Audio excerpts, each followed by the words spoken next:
Hey guys, I'm Brittany, I'm Maria. and welcome to the Be More podcast. Hello, everyone. Brittany, before we start, I have a laugh happy here. You know how there's jokes on here? Yeah, go for it. I'm gonna tell you one, or I don't know if it's a riddle or it's a joke. What type of bow loves water? What type of bow? Yeah, loves water. It's more of a riddle than a joke, honestly. I was gonna say bow of a boat is not bow. I don't know. What type A, of bow loves water? a rainbow.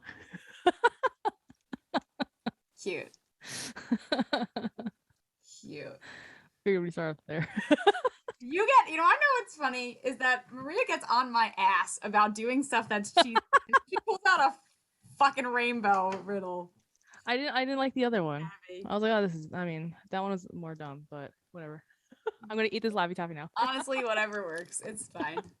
I really love riddles, but I'm one of those people who will fight with you about riddles. Dan and I were just talking about he was Hmm. mad and he was doing draft with a friend, and we were talking about how like drafts go into the future in 2025, and it tries to predict the players that are going to be and all of this stuff. And we had Hmm.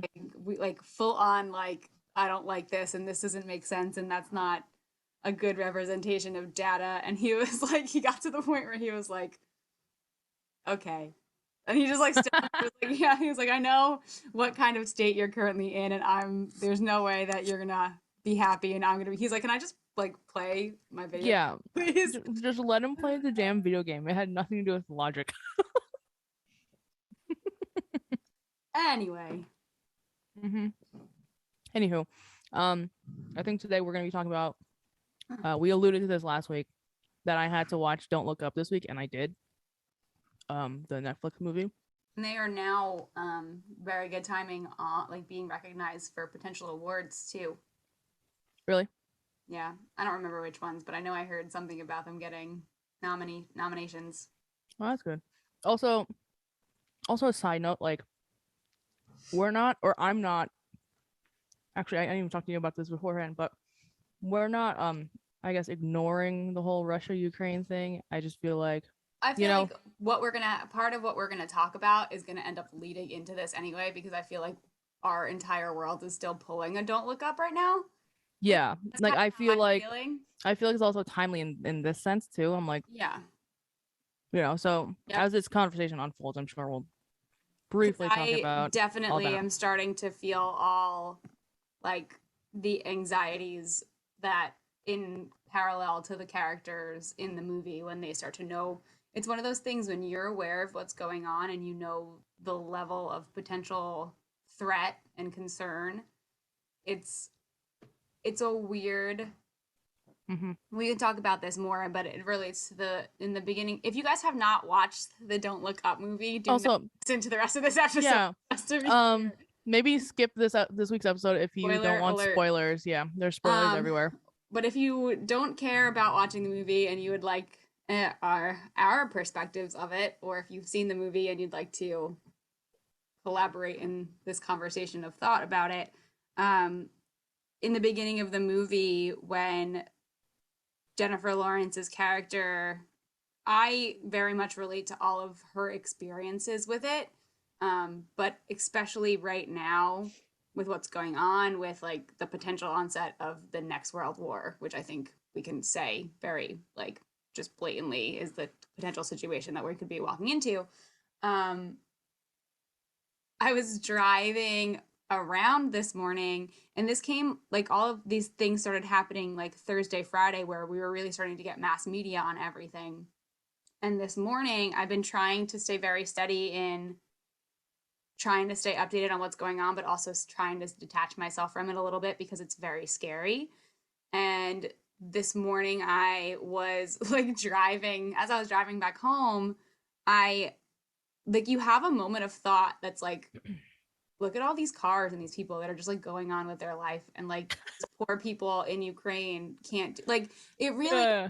it your your attachment to reality versus like your awareness of the greater connection of community, it's so the dichotomy there is such a struggle, and that's 100% like not, I mean, to the extent that like Jennifer Lawrence's character experiences it in the movie, but like that 100% was like, this is going to be just like this. Like we are so far away and there's so much ignorance that we like those of us who are kind of paying attention are gonna be in that type of situation where it's like when you are informed and you have the information, you just have to, you are supposed to still carry on with your life, but you know that there's this dark cloud just looming and getting bigger.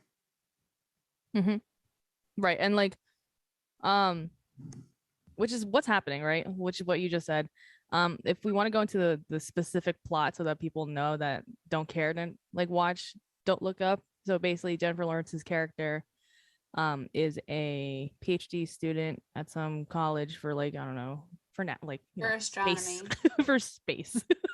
Yeah. She's She an was astronomer. yes she was running tests on this like new comet that she found up in space, and all the tests, and Leo DiCaprio is like I don't know if like her boss, her mentor, her Professor. like The same, whoever. like Yeah, he's the person who's overseeing her abilities to be a PhD student.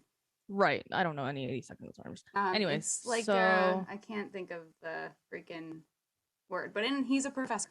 sure. So he is also, checking her math, and it's the calculations are getting close and close and close to Earth, and you find out that this comet is literally just gonna wipe out humankind Yeah. in She's like six measuring months. the trajectory of the like orbit of this comet compared to Earth, and its Yeah, trajectory ends up, well, she's the person who realizes it, and then like yeah, Leonardo DiCaprio's character calls all of the students on their team in for a meeting, and they're hmm all trying to calculate the math that helps project the trajectory of this comet. And I thought it was really interesting how he like they were she like so Jennifer Lawrence's character sitting there like fully aware of what's going on and fully aware of the fact that like it gets to zero, which means there's going to be impact. And while like Leo's character is like doing the math and figuring it out, when he actually narrows down all the information and realizes it's zero, he writes zero on the board with his back to his students and then quickly erases it and is like, okay, guys, I think like we need to take a break. Like, I think we can't figure this out tonight. We need to take, and that moment, even though I watched this a week ago, is so clear in my brain because that's one of the first moments where it's like, is that the right thing to do, right? Like we always talk about like censorship and protecting people from information. That's one of the first points in the movie, and that's right in the beginning, where I was like, wow, I don't know if I would do the same thing in that moment, or like, and I wonder why. You never even know why he doesn't talk to why he actually does that, but like it ends up closing the door to everybody else being able to know what's actually going on. He lets all of those students leave, and he keeps Jennifer Lawrence there with him, and they're doing the calculations over and over again until it's just declared that they get the same results, and they pass it on to like the next higher power in the government. the government. Yeah. I mean, the speculation of Leo not telling his students is to protect them. Right. But Right. I don't. Yeah, okay. Who. This is like a. And I know what it's like to be on the. Giving end or the receiving? No. I'm very biased to this because I've spent a lot of my life not being informed of things Mm-hmm. because it was to protect me, but it ends up being more devastating when I end up finding out versus, but I guess in this type of situation there's nothing you could do about it anyway. But I think I'm very biased about this because I have personal issues related to like being not being told stuff as a face like a I'm protecting you. I don't like when someone else gets to decide what I have the right to know and not know. I want to be able to make the decision for myself.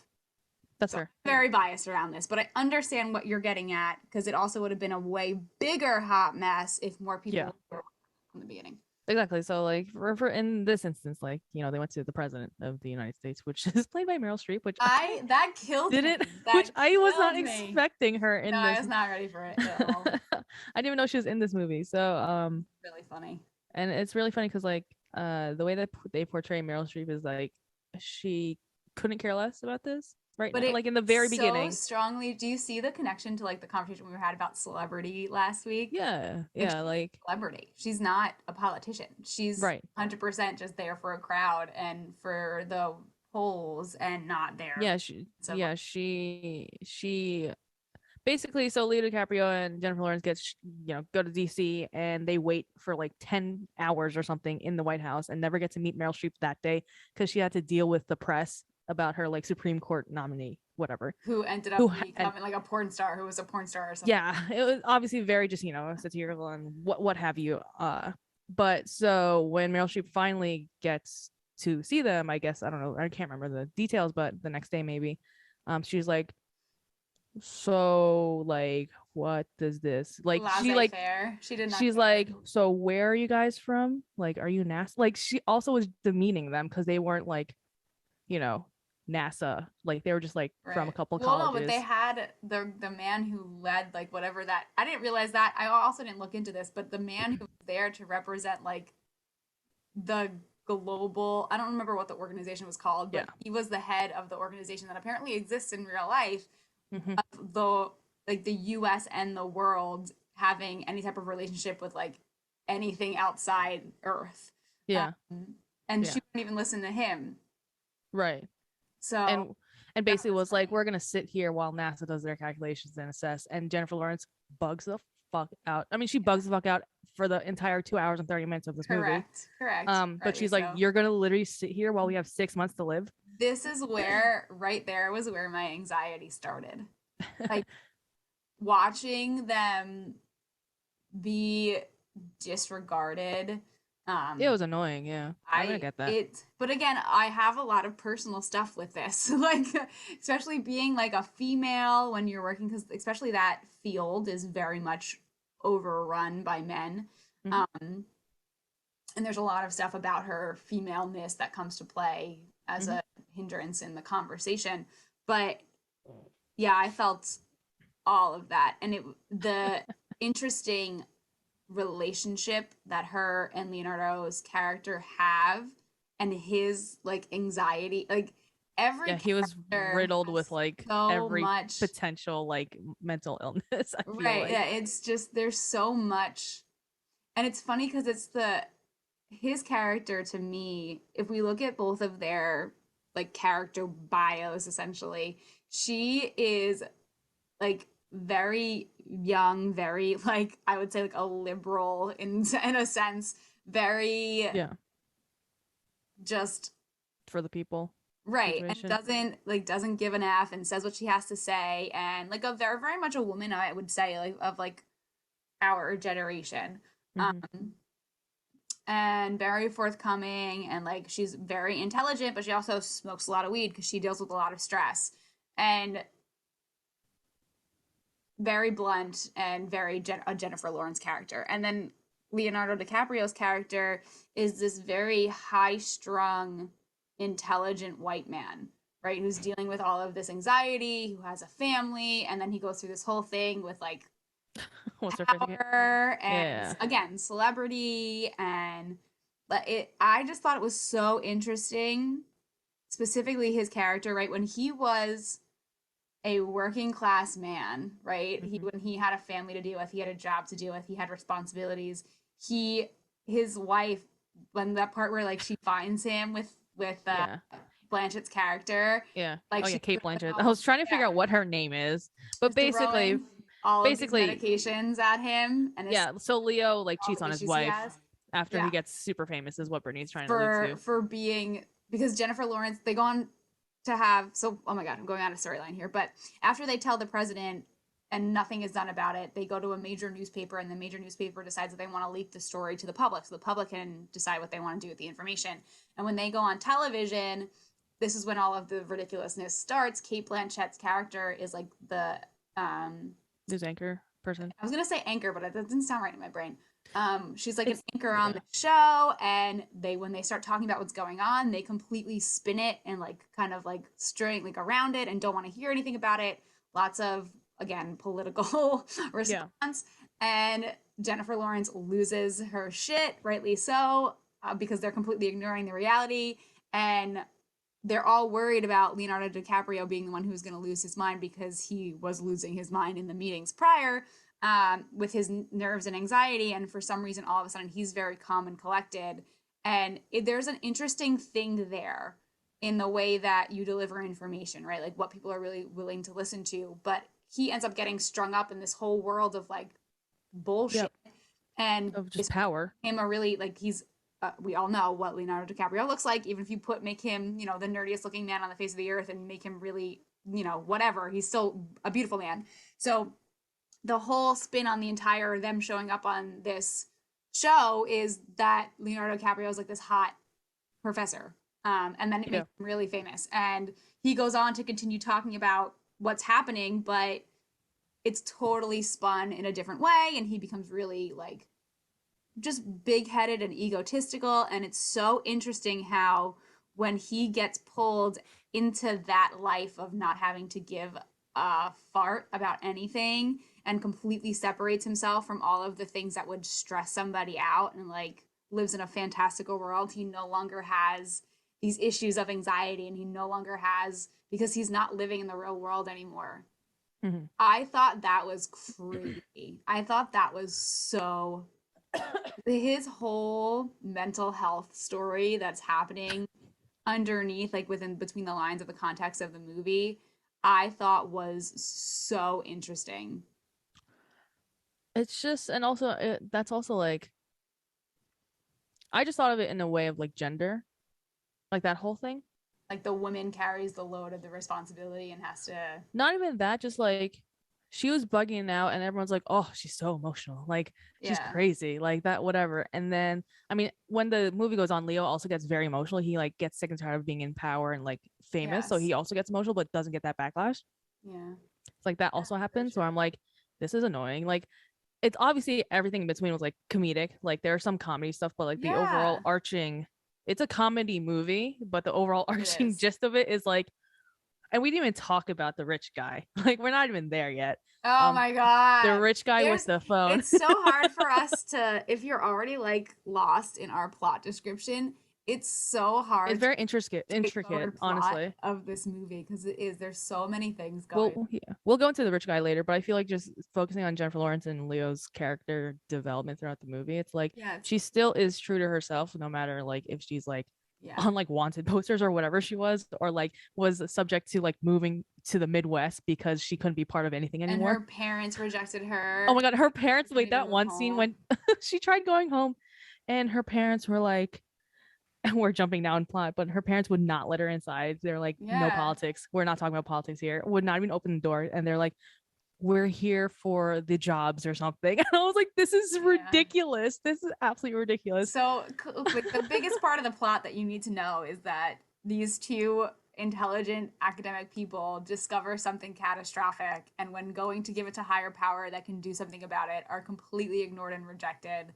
And over the course of the next like 3-4 months, the American government, led by Meryl Streep and partly by Jonah Hill, who is Meryl Streep's son, and Jonah Hill is so frustratingly good at playing characters that you just want to punch that are frustrating. Yeah, Jonah Hill was good at that.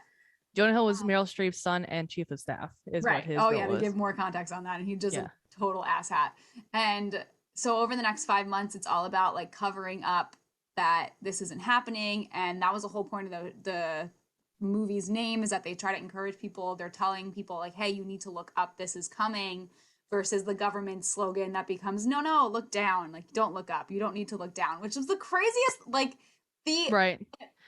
all of this is very parallel to the way that our American government and elections and polls and what we deem important when it comes to the function of democracy in our country. It's all very parallel in a really disgustingly funny, to the point of not being funny, way. So all of this is going on, and then finally they realize that they have to do something about this comet. So they go through all, like, because people start to realize that something's going on, and they end up launching a mission to try to redirect it, Right? Isn't that like the first thing that they do? They want to blow. They want to like blow it up or blow it away, and they like have a he's like he's also this one character is like also an ass, but he's like I don't know what he is, like head of military security or whatever, but he like volunteers quote unquote to go into space and like deal with this Yes. shit. Yes. And this is To also Meryl lead Streep, this mission. right? And this is That's their also point. Meryl Streep bring up her polls at the same time. Like Right. this is all she agreed to this finally when her polls were like, okay, let me just do this for my polls, Right. for my Yeah. polling because the midterm elections are coming. And that's what the mission was, to send a bunch of weaponry into space to try to somehow pivot the trajectory of the comet by using some type of explosive to knock it off of its course. That was the goal. And do you want to talk about the whole thing? So okay, this literally was in the middle of the movie. Like they finally like Leo DiCaprio was there, like in the I don't know the launch space with the president and everyone and NASA and whoever else, and he was like he gave a great like little speech like, okay, we're doing this, guys, like this is great, and every newscaster possible from around the world is like and mind in you, America. This is now a month or two in, right? So so they have like 3 or 4 months to live now. Right. So great. And this so like is everyone's understanding that this is the only hope. Like this entire system mission is the only potential hope that they have to do about this massive comet that's coming. So great. So it literally goes up in space. Like the guy is literally going up, and then all of a sudden Meryl Streep is like, right, and all of a sudden like Meryl Streep gets a call. I can't remember, but she steps out of the room, and then you see one of the newscasters saying like, it looks like it's coming back. Like you see the thing like trajectory go down, and then Leo DiCaprio all is of like the engines shut off on everything. Right, so like coming down. So you find out this guy who you meet actually in the very beginning of the movie too, like he's kind of like a Steve Jobs type-esque person. Like he like is like, I'm unveiling the new whatever phone 14.3 something version life, right? Yeah, sure. That and helps it's you just with like your that part was funny, right? He like his it was funny. His character is very funny. He had built a new tech that was supposed to like that was in your phone, that your phone could sense whatever emotion you were feeling and generate some kind of content to help you balance yourself back out. But he has the social skills. I don't even know what compare. He has no social skills. Like they say like you're not allowed to make direct eye contact with him, and he like talks like he's still in kindergarten. It's so his vocabulary is very simple. His vocabulary is very simple because it's straight to the point. He's very kindergarten-esque. He's easily like angered. He is easily distracted. It's just very funny, and he's this huge tech mogul, and he's creating all of this technology that is literally driving and shaping society in the movie. Right. So he comes in and he aborted the mission with Meryl Streep. And then Meryl Streep's like, he's also you have like to listen. the richest man in the world, right? Yeah. So Meryl Streep's like, you have to listen to. Yeah, he's an old white man. So Meryl Streep's like, you have to listen to what he says, because Leo's like bugging the fuck out, because this is literally our last chance to like save Earth. And the guy's like, well, my drones that I have in my whatever, like 30 of them or whatever, can easily like break down the comet into 30 little bits, and within that comet that will fall onto Earth holds trillions of dollars of material. And that's why they stopped the comet, which I thought like, to help, was the funniest thing. It was a lot of whatever was needed inside of like cell phones, like the types of materials that would be inside of like cell phones and technology and things like that. And of course, because he was the wealthiest man, and of course he was probably one of the biggest, they talk about him being one of the biggest supporters of Meryl's campaign. It was decided while the mission was in the air and no one else in the room, right? They were in, I think it's called Ground Zero, isn't it? Sure, yeah. They were in the office there, and there was probably 30 people in that room, and this one man made a decision, and the entire thing was just shut off and ended because of his decision, but without consulting anybody else that was in that room. And not even that, the whole thing with Leo and Jennifer Lawrence's character, they're like, who peer reviewed this? Like, who's peer reviewing their drones and everything? Made me laugh. That part really made me laugh, because when you in any capacity start to live in the world of research and data and like actively working with hypothesis and wanting to gather any of that information, like that's an integral part of science. Like that part floored me. Yeah. And like I said, I've been in those situations. I see them all the time in the ways that we deal with like fads in health or products that are mismarketed in health. Like that's the reality we live in. Mm-hmm.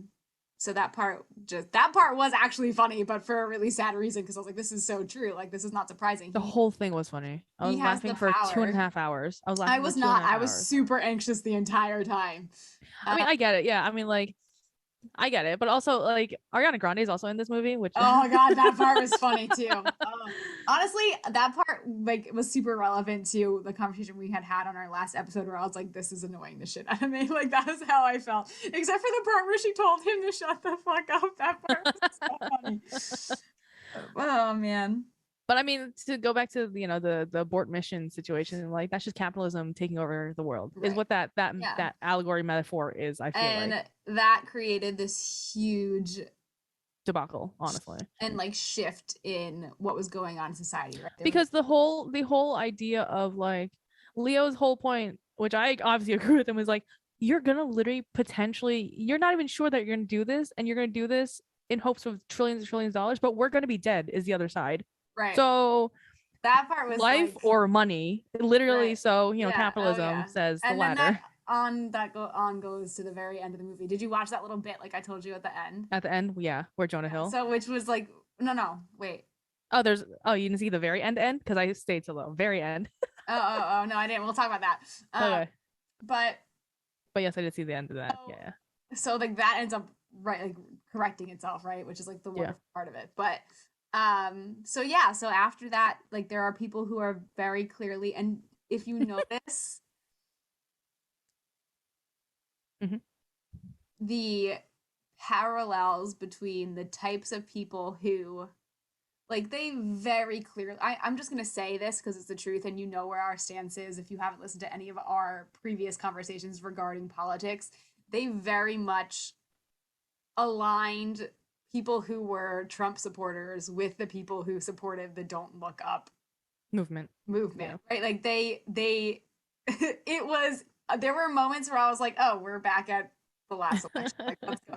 Like it was so it just was, and it wasn't a matter of like if you were a Trump supporter or not. It was a matter of, are you, and it spoke to it in such like a big way, right? Are you going to critically think, like there's a major giant rock mass plummeting into the earth and you're not gonna look up for yourself, like you're not gonna critically think and do a simple thing and think for yourself. You're just gonna let the government and somebody else tell you what to do and what to believe. Like that was their message, right? That was the whole thing behind it.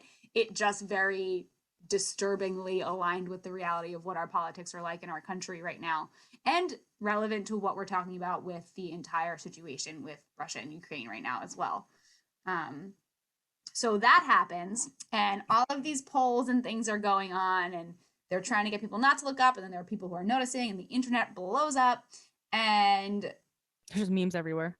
It just ends up fast forwarding to, they have like, you have like a convention? Are we talking about this?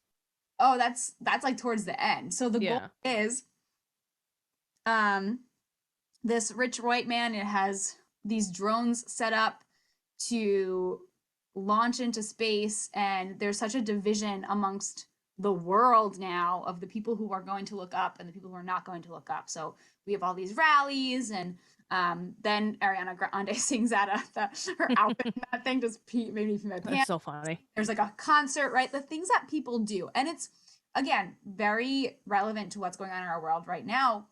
There's a lot of like protest walks, and especially happening in Europe, against the, like, when we don't have control of a situation, when there are other powers at play, we gather and do what we can to show our stands, right? To support our beliefs.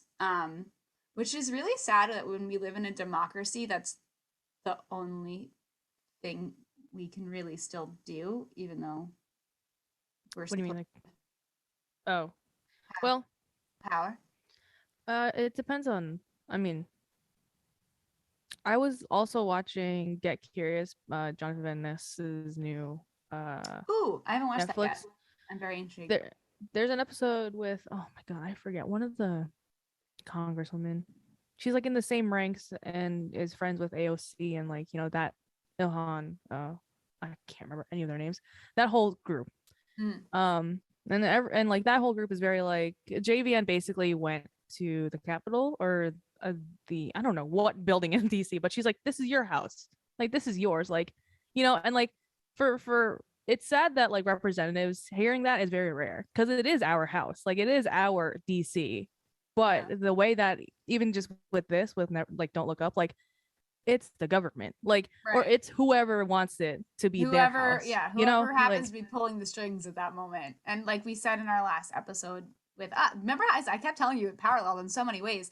The power is white and wealthy. yeah, The two W's. Um right. so so anyway, so this is what's going on in the movie, and it comes down to the pact where this is now like they went from having the first mission be their last hope to now this is like their Their last. last. And there's a huge acknowledgement and recognition of this because it gets to the point now where the comet becomes visible to the people. Yeah, it's like a tangible thing now because you can actually see it. Like it Yeah. has a tail. Like that's how like its movement, its tail is visible and its trajectory is visible. And again, my anxiety rise. Like you already know what's happening in the movie, but still my anxiety rises. And they launched this mission, and now here's what I want to acknowledge too, because it's a big like emphasis on just like how screwed up they wrote this, but still, when you usually do any type of missile launch or mission, they talk about like a there's space for error or a percentage that's allowed error before something, the mission would be a failure. And usually it's like misfiring rockets, not like engines giving out, things like that. And in the first mission that was sent up, this percentage of error was so small, like amazingly so small, like not possible, so small. And Yeah. they ended up aborting the mission.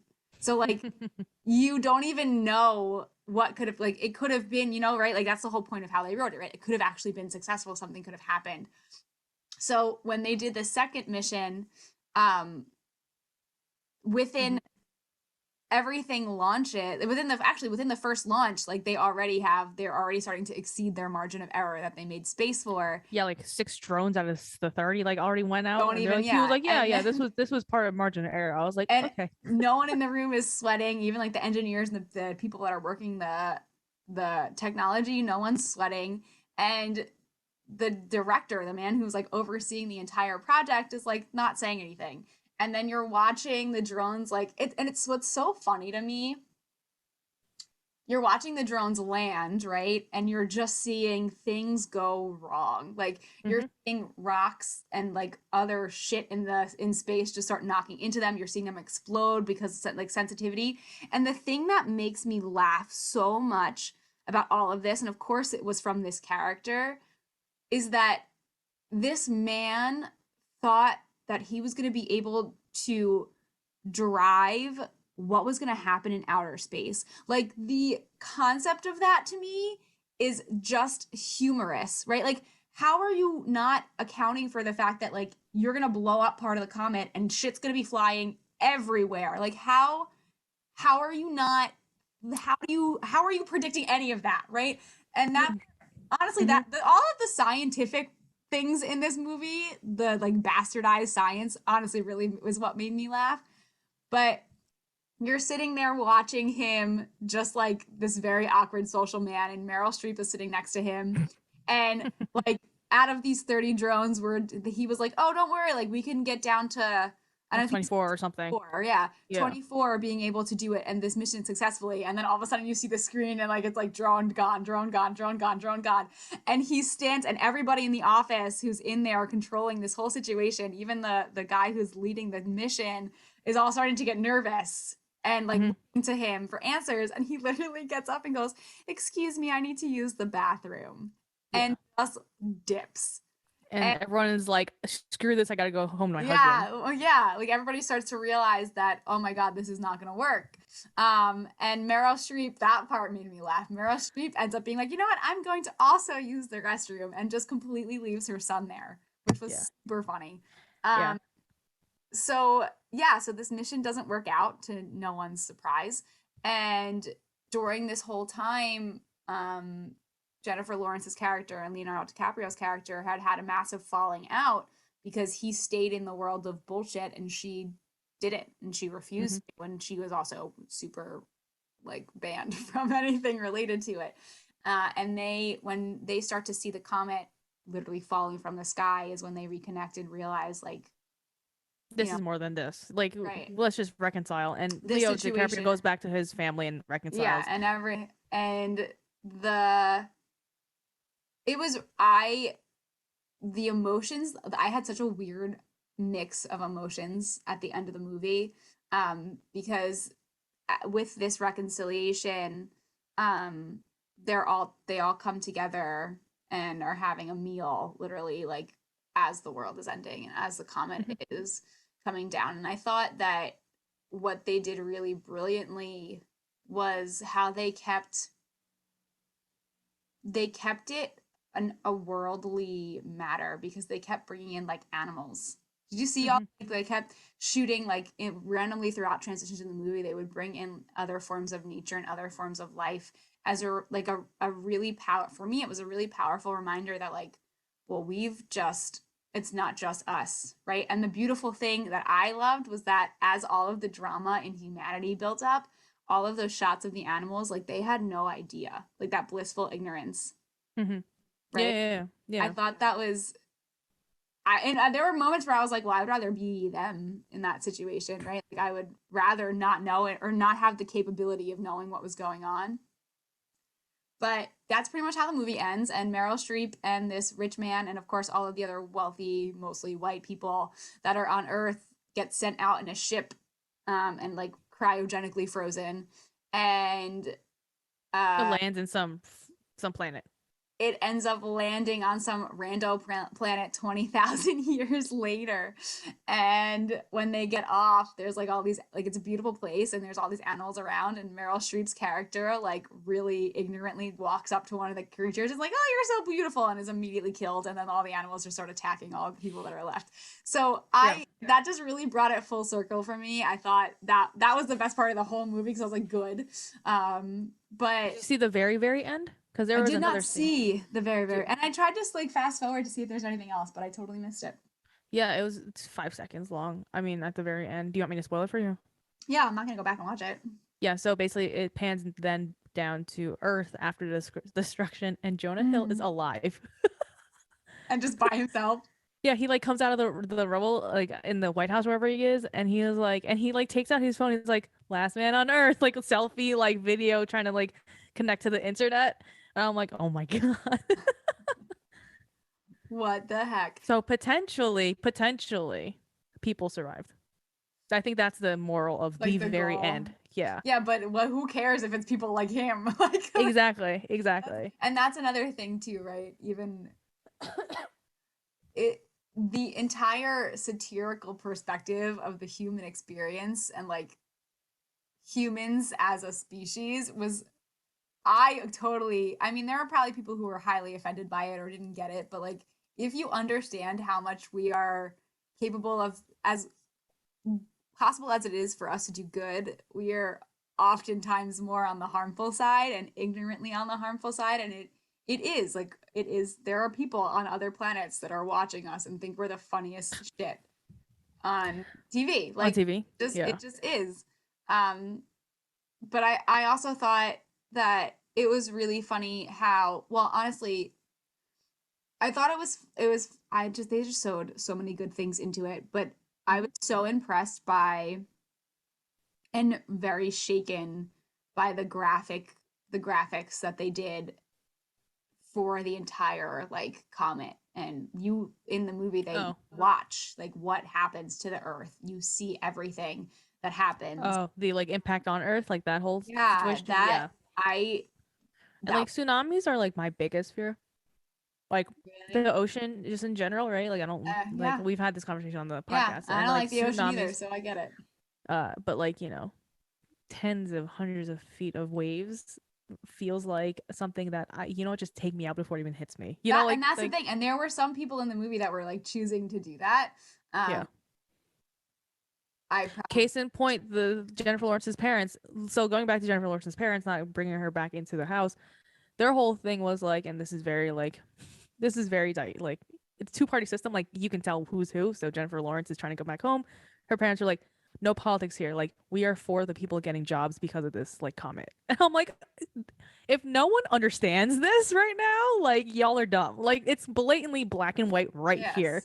yes. The Yes. the effects of what the two different sides are right now in the very Right. extreme manner. But I don't know. I just thought it was just brilliant, honestly, because like I the did people too. that are It blew my mind. the people, It it's just crazy. it really it made me very anxious because I in my mind I was like this is if this were to ever happen, this is probably almost too spot on. Which is why you're probably yeah. And This is which is why why people I are got probably super ang- anxious. yeah, Yeah. like it and it is honestly I have to be totally honest, it's not helping that we're also dealing with a global issue right now. Not too far after I watched it. It's the same thing that happened with COVID. It's just it, I, I'm sure they made it because of COVID, obviously. oh, of course Duh. they did. It was a very I mean It was all very obvious. very intel there's nothing the movie So good. It was itself so good. genius, such good timing. Like I And the satire is just it's absolutely just a right. brilliant. It's just the wonderful thing about I guess the terrible thing about watching anything that's satirical is that if you understand why it can be a satire, it's sad. Like Right, because if thing. you're understanding this movie and like, actually like critically thinking about it and like laughing about it, like you're also sad about it. Right. And That's what makes satirical that pieces was where I brilliant. sat. But I just thought, I mean, they could have they chose the one thing that we literally have absolutely no control over, right? Like outer space is something that we will never be Fully able understand. to do anything about, right? Or fully understand. Like there's no human bullshitting your way through a situation like that. So they just, in terms of their writing of the entire thing, it was genius. Like there was no escaping ourselves, and there's no escaping the end result. Mm-hmm. Yeah. And that also made me very uncomfortable. So I did. So the next thing that you have to watch is Sorry to Bother You, Okay. I have if you homework. find it, because it's very similar. Um, Okay. in a and so instead of the government being the big power, it's like business and it's capitalism. Ugh. Honestly, really, that's the big power. Yeah. So it's a different take on similar ideas. But I also want to point out one thing during the movie too, when Leo DiCaprio kind of went on like a Sesame Street-esque show to educate the children about what's about the happening. comment, yeah, Yeah, and like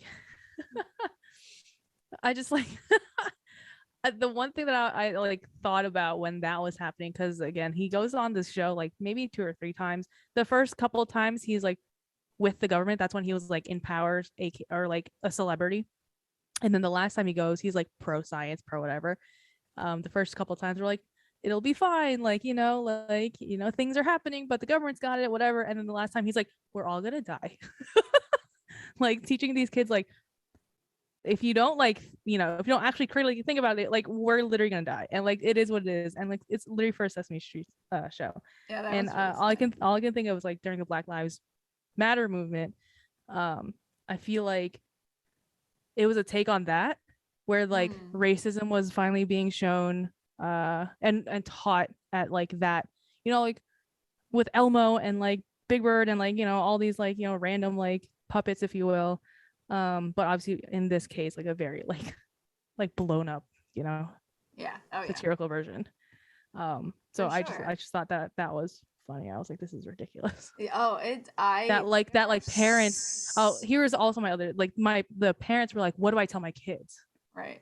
Like that whole thing, and I'm like, tell them how it is. Right. Like just, and it was all like white people. You can probably Yeah. tell that the majority of the Yeah, cast here is right, white, right, right. whatever. Um, like tell your kids they're not, like again, same thing with Black Lives Matter movement, like Stop Asian Hate movement. I'm like, if the kids on the other side are learning about this, regardless if they're 2 years old, your white kid can take the same thing. And the funny part about it too is that it comes down to everything, especially now, right? Being a parent now is so much more difficult because you most of the time are the last resource of information that your kids are coming to. So Yeah.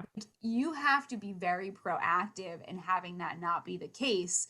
So like the what do I tell my kids? Like Tell them if the truth. you say nothing, they're going to find out anyway, right? And then they're going to possibly resent you for not knowing. So it's like the best case scenario is to tell them the truth because and that's a whole thing that I don't understand. Like I get it back in the day, you could protect your kids from information.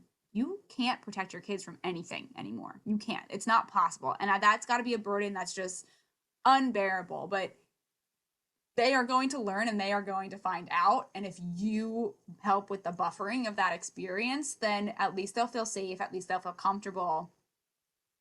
Otherwise, it's like, where do they feel they can get that information from? And how do you oversee and manage that? In any situation, like race included, you want to Mm-hmm. be at the forefront of all of that. And it's The just, conversation. yeah. I mean, I don't think it has to be, I don't know, to the extent of what's going on in the movie, like your kid's gonna find out the world's gonna end. Like there's no way you're stopping that. But and I understand the whole argument of like we don't want to make them Freak out. right. And I think not relative to the movie. Like we talk so much now, and I don't know how much you see it. But in every facet of the way that I interact with children, anxiety is just I it's something that I never would have survived experiencing what they're experiencing now. Like I don't know how they're managing it. There was a lot of escapism. That's how they're managing it. But the I mean, kids are going to therapy more than we used to. oh That's yeah, also a and thing. it's a norm. Yeah, it's a norm, and they're talking about it, and they're having more conversations. But like, you can't. If you look at the world that we live in, you look at the level of influx of input and resources and constant overstimulation. It shouldn't be a surprise that they're dealing with anxiety.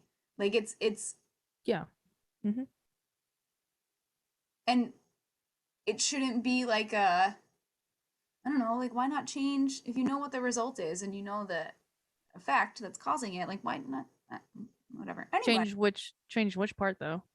How we get information, or just like like the the I don't know if it's the how we get information, right? Because then it comes back to my whole argument at the beginning of our conversation, right? It's like mm-hmm. do you censor and block and restrict, or do you see? I don't know.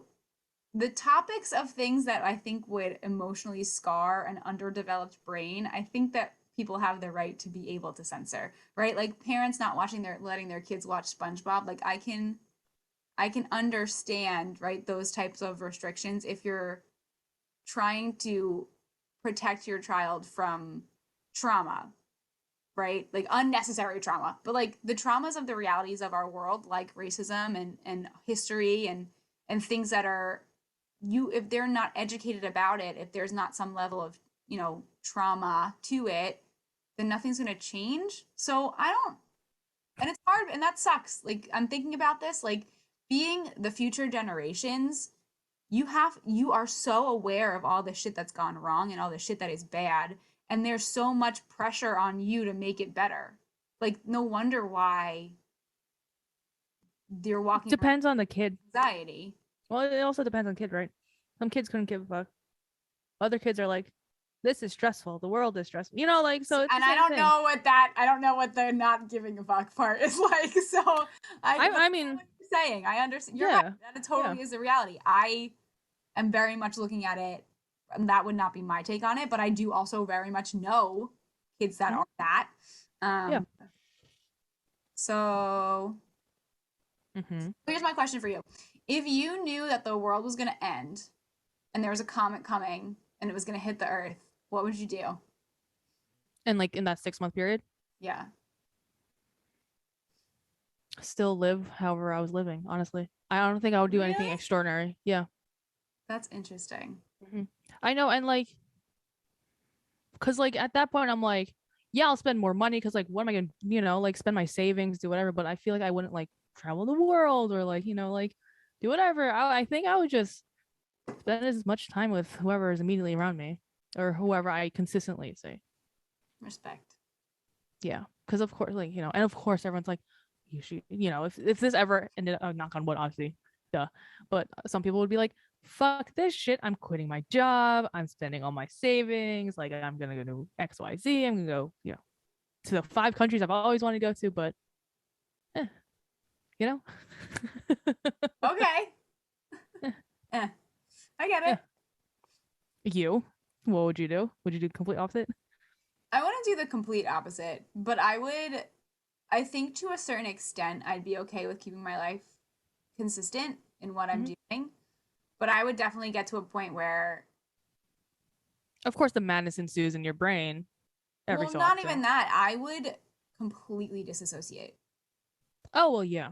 I mean I that would, me. I feel like me, if going through my life as is, would be me disassociating from the yeah, actual fact. I would like whoever was willing and wanted to come with would be great. But I would like either buy or rent or whatever extent like this crazy place that all the people that I cared about could stay like deep in the mountains somewhere Mm-hmm. and completely separate from like I would 100% probably super tap into like my spiritual side and like my Mm-hmm. natural side because in all honesty the world and society and the way that we live is what makes me feel not safe. So I would 100% tap into the things that make me feel safe when I get to the point where I know that I have absolutely no control over what like the outcome that's going to be if it's going to be like detrimental. Mm-hmm. That's fair. That's fair. So, So yeah. yeah, I mean, I'm really hoping that we don't ever get to that point, but yeah. Obviously. I think it just overall I liked the message behind the movie of the fact that like we just all need to pay attention. We just need to pay attention to what's going on and we need to think, Also, why is America calling the shots? huh? Why is America calling the shots In what? in this whole movie? Mm. Meryl Streep. It's a it's America. Like and there was a whole thing, right, where this is something we didn't even mention, right, where the um Other nations were like, we're trying to do something about it, right? Because well, yeah. but, I mean that's like the whole point of us being the leader of the free world. Like we which I don't understand because we don't have the most money, but somehow we're, and I think that's where celebrity comes in, right? We have the celebrity of being the free world, so like it Mm-hmm. doesn't matter that we don't always have the finances to fund things. It's like everybody looks at us because we have that. What did I just watch? Was it also JVN? It was the funniest thing. They called America. I literally can't remember. So don't quote me if it was not the JVN Getting Curious, whatever thing on Netflix. But America's just a third world country with a Gucci belt on, and I started cracking the fuck up. It's true though. I started We're very cracking much up. we have a lot of wonderful things that have happened to us as citizens because of it, right? Like not gonna Mm-hmm. doubt that, but like we are the Wizard of Oz. We are the Wizard of Oz.